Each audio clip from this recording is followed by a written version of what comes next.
দেখো তো এই জায়গায় কত টাকা হয়েছে আমার জমানো টাকা। এইগুলা শীতের পোশাক কেনার জন্য উপহার দিলাম। এইগুলা হচ্ছে গত 2-4 বছর ধরে আমার মা জমাচ্ছে, একটা একটা করে জমাতে জমাতে আজকে অনেকগুলা টাকা হয়ে গেছে। তো অনেকদিন পর আমি ঢাকা থেকে আসছি, বলতেছে এখানে দেখতে আসলে কত টাকা জমাতে পারছে সে।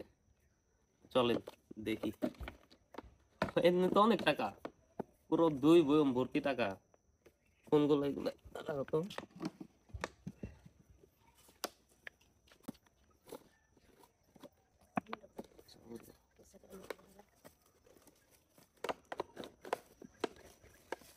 অনেক টাকা জমাইছো, হ্যাঁ?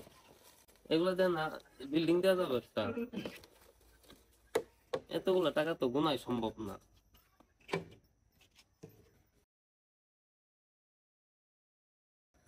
এতগুলো টাকা গুনমু কেমনে, আমি তো সেটা ভাবতেছি। এনে কি শুধু 100 টাকার নোট? ওরে বাবা রে বাবা, সব নতুন টাকা শুধু। আপনাকে যদি কারো নতুন টাকার প্রয়োজন হয় আমার সাথে যোগাযোগ করতে পারেন। আর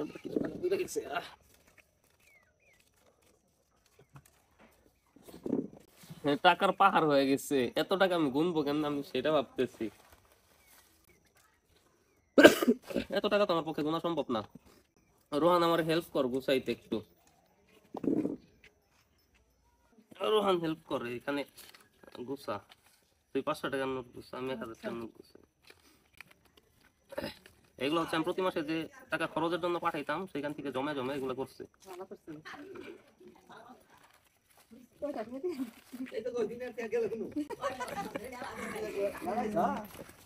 বাবু কি খবর? সব নতুন টাকা কি করছে? করছে 3-4 বছরের মতো। এলাকায় নতুন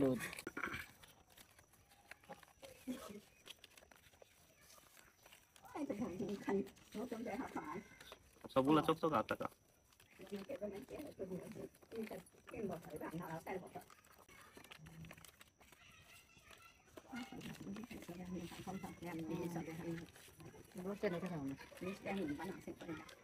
সবই আছে, 20 টাকা, এই 20 টাকার নোট আছে, 50 টাকার নোট আছে।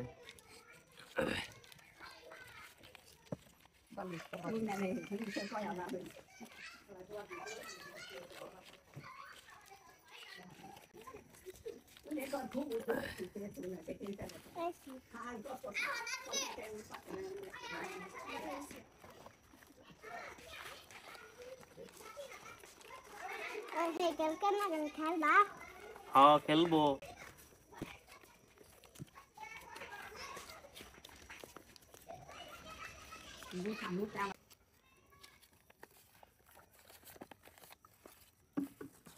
আসলে এতগুলো টাকা তো একসাথে গোছানো সম্ভব না, গোনাও সম্ভব না। তারপর চেষ্টা করে দেখি।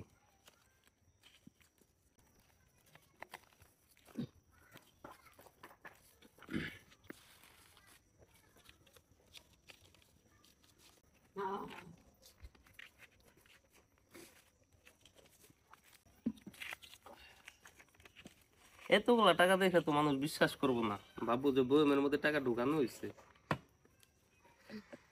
কিন্তু আসলে না, সত্যি এগুলা জমানো টাকা, সব কয়টা টাকায় জমানো টাকা।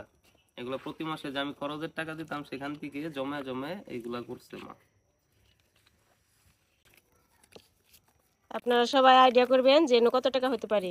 আর যার জানার ইচ্ছা আসলে কমেন্ট করবেন, কমেন্টে উত্তর দেওয়া হবে।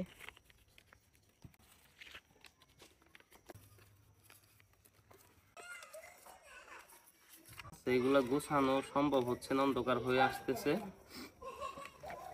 এখানে কত টাকা আছে যদি কারো জানার ইচ্ছা থাকে তাহলে কমেন্ট করবেন অবশ্যই। আমি কমেন্টে জানিয়ে দিব আসলে এখানে কত টাকা ছিল, আর এই টাকা দিয়ে কি করা হবে সেটাও জানিয়ে দিব। কমেন্ট করবেন। আল্লাহ হাফেজ।